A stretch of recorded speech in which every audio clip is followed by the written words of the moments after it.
getting into some kind of athletics, was that something you wanted to do since childhood? Well, in my childhood, um, my brother was always kind of a bully to me and he picked on me a lot. And I remember I had to go to karate school to learn how to defend myself. So in West Denver, I went to a place called, I think it was called Tiger Kim's. It was in the old Villa Italia Mall. And I earned my yellow belt in karate and I came back and I faced my older brother and I beat him and he said, "Oh, your muscles are bigger than mine now." And he didn't bully me anymore after that. Oh, Um, but then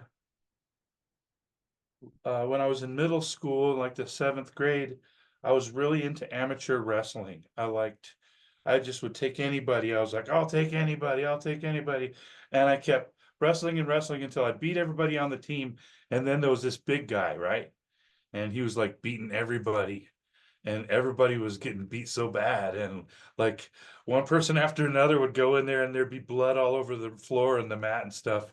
And the coach said, "Go in there and wrestle him." And I said, "I don't want to go in there and wrestle him, coach.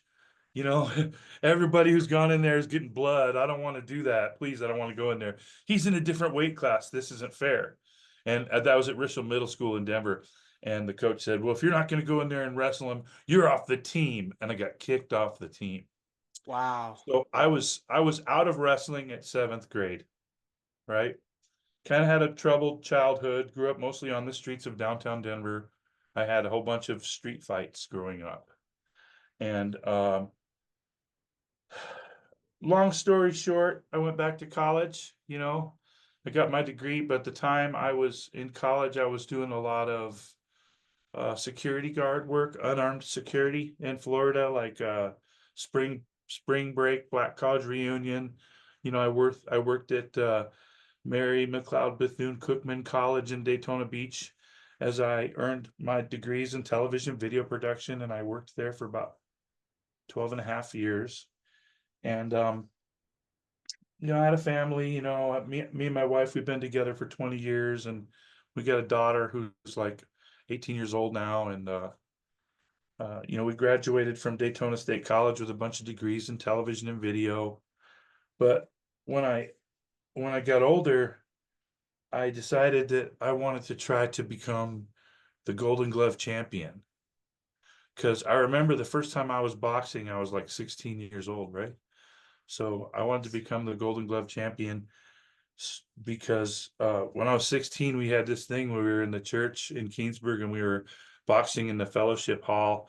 There was no ring or anything. It was just a couple of guys with gloves, and we were trying to impress the pastor's daughter, just beating the snot out of each other in the fellowship hall. And so I remembered that, and I said, I want to become a Golden Gloves fighter. But then I found out that I'm too old, that the only way you can win the Golden Gloves is if you're under 40 years old. And so at 38 or 40 years old, I became an amateur boxer with USA Boxing, and I started fighting in the novice class of the USA Boxing, right? And I started getting really good. I captured a couple of international titles in the novice class of USA Boxing, and I fought multiple world champions. And um, I had one world title fight where I was gonna fight the world champion, and then I got into a bad accident and my wrist was shattered. And so I couldn't fight in the world championships. So they put a bunch of steel pins and screws in my wrist, and they said, you can never fight again. And then like a couple years later, they said, "Well, we lied to you. We just wanted you to take it easy." And they let me back in there. And so I fought multiple world champions and I captured two international heavyweight titles. And then I moved to Kansas for Colorado because I had found a good deal on a house. And then all of a sudden the doctors didn't want to let me box anymore. I was totally devastated. But how I got into wrestling, right? How I got into pro wrestling. That was the question. What inspired me? How did I get into pro wrestling? Well, when I was a kid, I went to Florida Championship Wrestling, FCW. My granddaddy on my little brother's side, he he took us down to the Volusia County Fairgrounds. I think that's what it was. And they had Dusty Rhodes was down there. And it was the first time I ever seen wrestling, and it was the coolest thing. I really liked it. And Dusty Rhodes was instantly my favorite. And then because my parents had a divorce at a young age, I grew up in Daytona Beach, Florida, and in Denver at the same time, kind of like a ping pong back and Yeah. forth.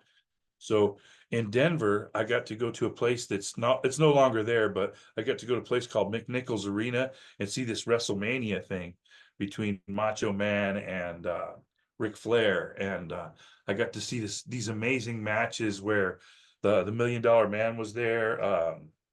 It was cool, like a lot of the old guys from the WWF, like the Junkyard Dog and Hillbilly Jim and stuff like that. I got to see all that stuff when I was a kid.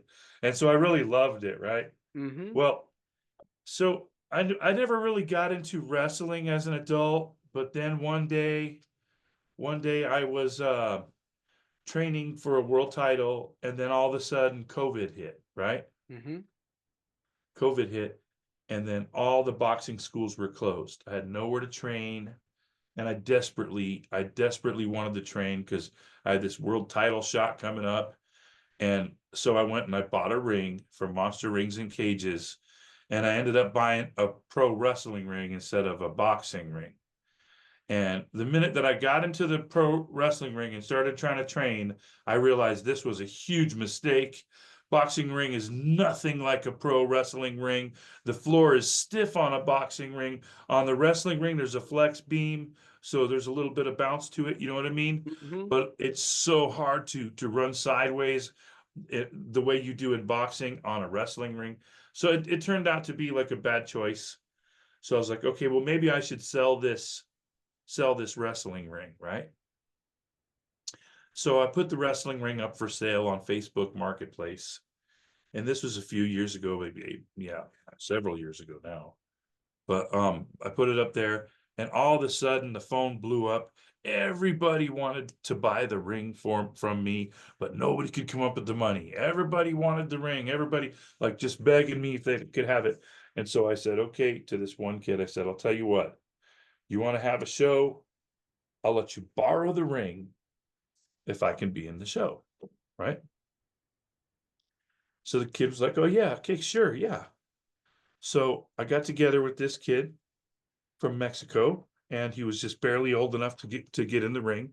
He was still training in wrestling school, and we started making shows together, and we became friends. And we made this idea that we're going to kind of bridge the gap between like lucha libre and traditional American pro wrestling. So we came up with this really awesome show. It was Lucha Libre International Championships, Mm-hmm. and it's been pretty successful. It was one of the first pro wrestling shows I produced, and it's been a lot of fun.